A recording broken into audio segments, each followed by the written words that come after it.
Crescer é uma jornada, né? E quase sempre essa jornada acontece sob o olhar atento dos adultos. Mas e quando esse olhar vira uma fonte de pressão, de regras que muitas vezes nem fazem sentido entre si?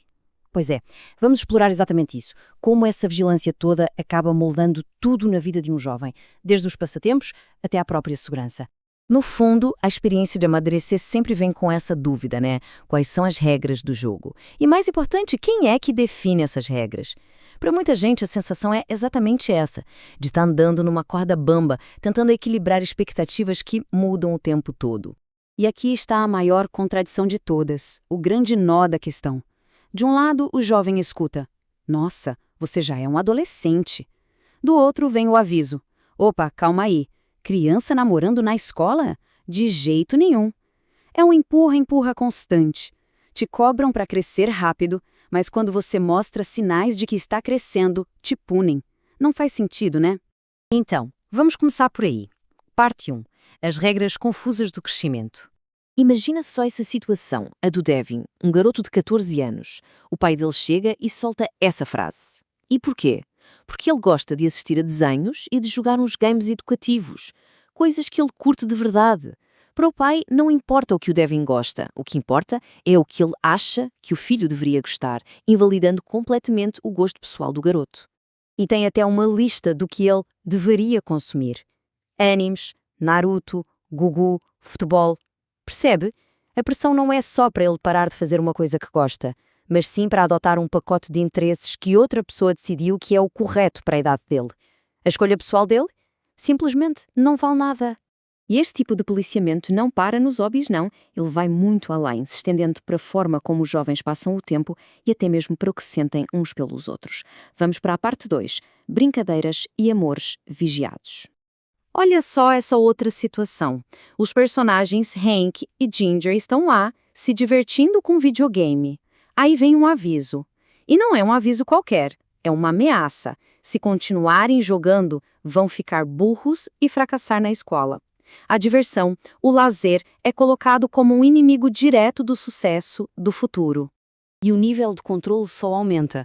Uma paixonite de escola, uma coisa super inocente entre o Hank e a Rebequinha, de repente vira uma transgressão gravíssima. A reação é imediata. Punição, pais envolvidos, direção da escola. Um sentimento simples e genuíno se transforma num problemão. Então, o padrão fica muito claro, né? Seja no tempo que se passa jogando videogame ou no primeiro crush, a mensagem é uma só. O seu tempo e as suas emoções precisam passar pelo crivo, pela aprovação de um adulto. A autonomia do jovem é questionada o tempo inteiro. E esse foco intenso, essa vigilância, não para nas emoções. Ela se estende a algo ainda mais pessoal, o corpo. À medida que os jovens se desenvolvem, a própria aparência física vira mais um alvo de julgamento. Essa é a terceira parte da nossa análise, um corpo visto por adultos. Essa linha do tempo conta uma história que, infelizmente, muita gente vai reconhecer. Aos 10 anos, vem o primeiro comentário sobre o corpo mudando. Depois, no 6º ano, isso vira bullying na escola, com uma agressão física. Aos 15, um simples vestido de festa é taxado de provocante. Cada fase natural do desenvolvimento vem acompanhado de um novo tipo de julgamento externo. E aí, um simples vídeo dançando, uma coisa super normal, vira motivo para um comentário como esse. Uma ação totalmente inocente é reinterpretada, é julgada através de uma lente maliciosa. O que era para ser só uma dança vira uma suposta provocação intencional. Agora, a gente vai ver como essa ideia de ser visto, de ser escrutinado, pode escalar para um nível extremo, para um perigo de vida real. Vamos para a quarta e mais tensa parte, o perigo de ser visto e a história da jovem youtuber Alice. 10 milhões. Pensa bem nesse número.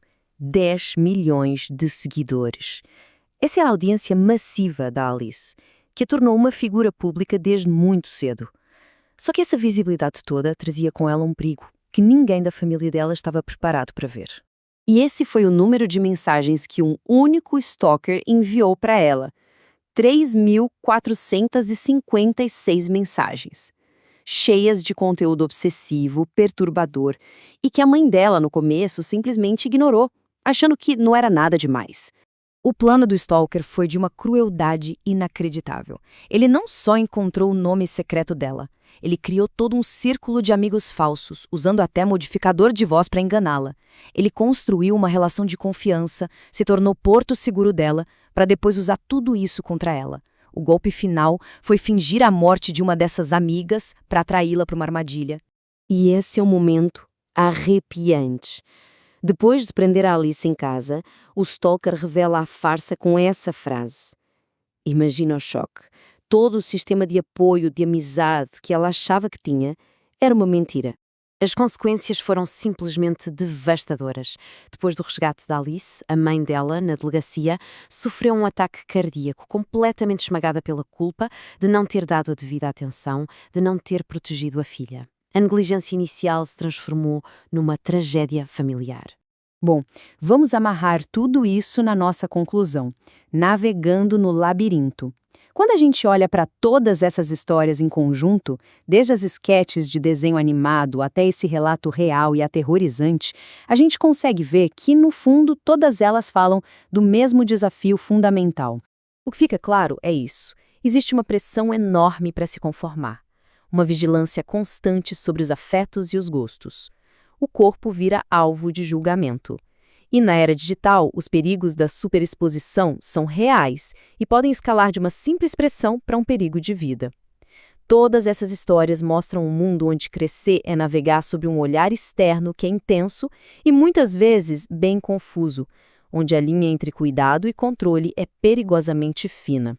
E no final, a gente fica com essa pergunta que é a mais importante de todas. Como é que se pode criar um ambiente que realmente dê suporte aos jovens, em vez de só tentar controlá-los?